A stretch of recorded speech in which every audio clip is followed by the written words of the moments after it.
आइए अब जानते हैं टॉटोमेरिज्म यानी कि चलावयवता के बारे में। यह एक विशेष प्रकार की क्रियात्मक समूह समावयवता है जिसमें हाइड्रोजन परमाणु का विस्थापन एक बहुसंयोजी परमाणु से दूसरे बहुसंयोजी परमाणु में होता है और साथ ही आबंधों की संरचना में भी परिवर्तन हो जाता है। एक महत्वपूर्ण बात यह है कि इसमें एक ही कार्बनिक यौगिक दोनों प्रकार के समावयवियों को प्रदर्शित करता है जो कि आपस में गतिक साम्य में होते हैं, अर्थात एक दूसरे में अंतर परिवर्तित होते रहते हैं। इसके दो प्रकार हैं, एक है द्विक प्रणाली तथा दूसरी है त्रिक प्रणाली। द्विक प्रणाली को हम हाइड्रोजन साइनाइड के उदाहरण के द्वारा समझ सकते हैं। हाइड्रोजन साइनाइड जिसका सूत्र है HCN, इसमें हम देखते हैं कि एक सहसंयोजक बंध कार्बन तथा हाइड्रोजन के बीच उपस्थित है, जबकि कार्बन और नाइट्रोजन के बीच 3 सहसंयोजक बंध उपस्थित हैं।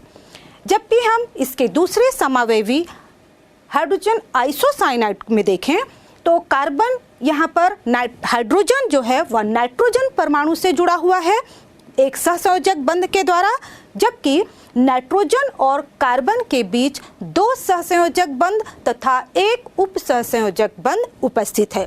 तो इस तरह हम देखते हैं कि एक ही अणु दोनों ही समावयवियों को प्रदर्शित कर रहा है, साथ ही इनकी आबंधों की संरचना में भी परिवर्तन हो गया है। ट्रायड सिस्टम या त्रिक प्रणाली वह प्रणाली है जिसमें कि हाइड्रोजन परमाणु का 3 बहुसंयोजक परमाणुओं पर विस्थापन होता है।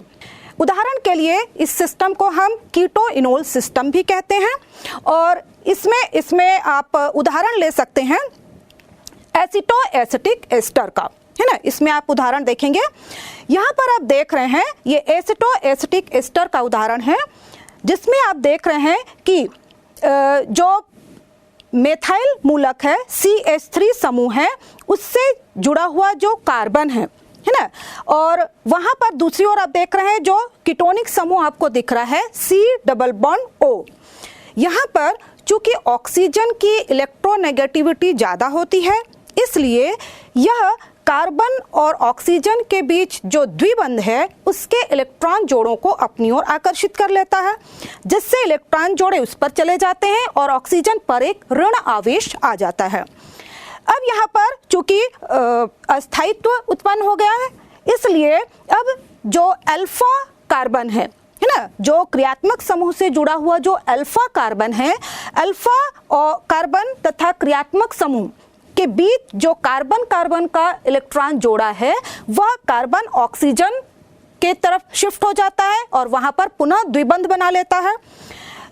इसलिए अब जो अल्फा कार्बन से जुड़ा हुआ हाइड्रोजन है वह उसका जो इलेक्ट्रॉन जोड़ा है वह अल्फा कार्बन तथा क्रियात्मक समूह वाले कार्बन की ओर शिफ्ट हो जाता है। अब यहाँ पर जो हाइड्रोजन है वह प्रोटॉन के रूप में स्वतंत्र हो गया, तो यह हाइड्रोजन अब स्थानांतरित होकर ऊपर जो ऑक्सीजन आपको दिख रहा है जिस पर ऋण आवेश है वहां पर चला जाता है और यह संरचना जिसे हम कीटो संरचना कहते हैं पूरी तरह से इनोल संरचना में परिवर्तित हो जाती है। तो इस प्रकार का जो परिवर्तन है या इस प्रकार की जो समावयवता होती है जो कि हाइड्रोजन के एक स्थान से दूसरे स्थान पर स्थानांतरित हो जाने के कारण उत्पन्न होती है, उसे हम चलावयवता कहते हैं।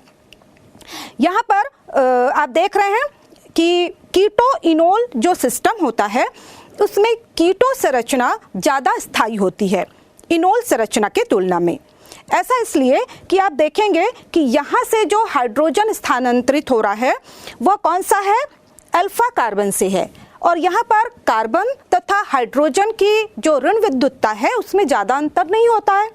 इसलिए यहाँ पर हाइड्रोजन का निकलना उतनी आसानी से नहीं हो पाता है, और जब हाइड्रोजन आसानी से बाहर नहीं निकलते हैं तो इसका मतलब इसमें स्थायित्व ज़्यादा रहता है, लेकिन यह कैसा होगा आपका वीक एसिडिक, है ना, क्योंकि हाइड्रोजन कम मात्रा में बाहर निकलेंगे।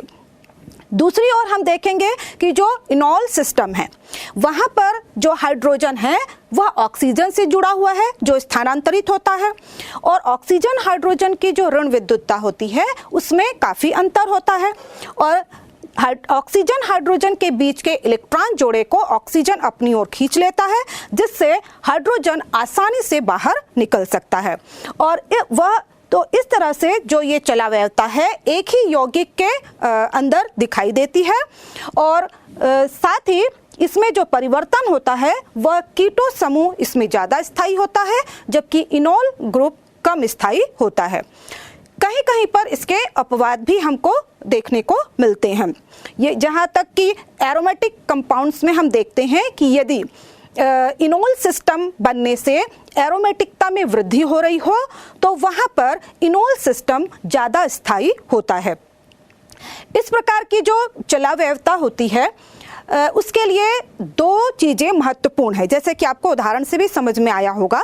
पहला तो ये कि इसमें कम से कम एक ऐसा समूह उपस्थित हो जिसमें कि इलेक्ट्रॉन विड्रॉइंग ग्रुप या जिसे हम कहेंगे इलेक्ट्रॉन आकर्षी समूह उपस्थित होना चाहिए। और ये समूह कौन कौन से होते हैं, जैसे कि आपका है ईथर, है ना, नाइट्रो समूह, साइनो समूह, जिनमें कि ऑक्सीजन और नाइट्रोजन तत्व जुड़े हुए हैं, और ये समूह इनकी इलेक्ट्रोनेगेटिविटी अधिक होती है कार्बन की तुलना में, और इसलिए इलेक्ट्रॉन आकर्षी समूह होते हैं, और इस तरह से कीटो इनोल चलावयवता ये प्रदर्शित करते हैं। दूसरी महत्वपूर्ण बात जो चलावयवता में आवश्यक होती है वो ये कि इनमें अल्फा हाइड्रोजन उपस्थित होना चाहिए। अब अल्फा हाइड्रोजन किसे कहेंगे हम? क्रियात्मक समूह से जुड़ा हुआ, चाहे किसी भी ओर हो, जो कार्बन होता है वह अल्फा कार्बन कहलाता है, और अल्फा कार्बन से जुड़ा हुआ जो हाइड्रोजन होगा वह अल्फा हाइड्रोजन होगा। आइए इसे उदाहरण के द्वारा समझते हैं।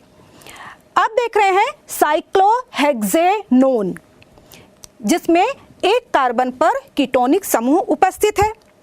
जिस कार्बन पर कीटोनिक समूह उपस्थित है उसके पास वाले कार्बन में दो हाइड्रोजन उपस्थित हैं जो कि अल्फा हाइड्रोजन है।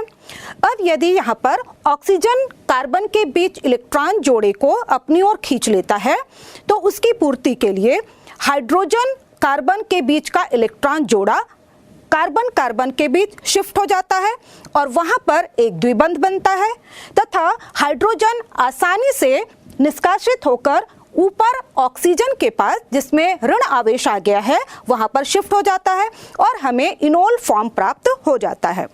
दूसरी ओर यदि हम देखें कि यही साइक्लोहेक्सेनोन में यदि सामने अल्फा कार्बन चारों मेथाइल समूह से प्रतिस्थापित हो जाए, है ना, जो भी दोनों अल्फा कार्बन हैं वह 4 मेथाइल समूहों के द्वारा प्रतिस्थापित हो जाएं, ऐसी स्थिति में हमें अल्फा कार्बन उपस्थित अल्फा हाइड्रोजन उपस्थित नहीं हो पाएगा और इसमें चलावयवता देखने को नहीं मिलेगी। तो चलावयवता के लिए दो चीज़ें महत्वपूर्ण है। पहला इलेक्ट्रॉन आकर्षी समूह होना चाहिए, और दूसरा ये कि इनमें अल्फा हाइड्रोजन उपस्थित होने चाहिए। तो ये है संरचनात्मक समावयवता के विभिन्न उदाहरण।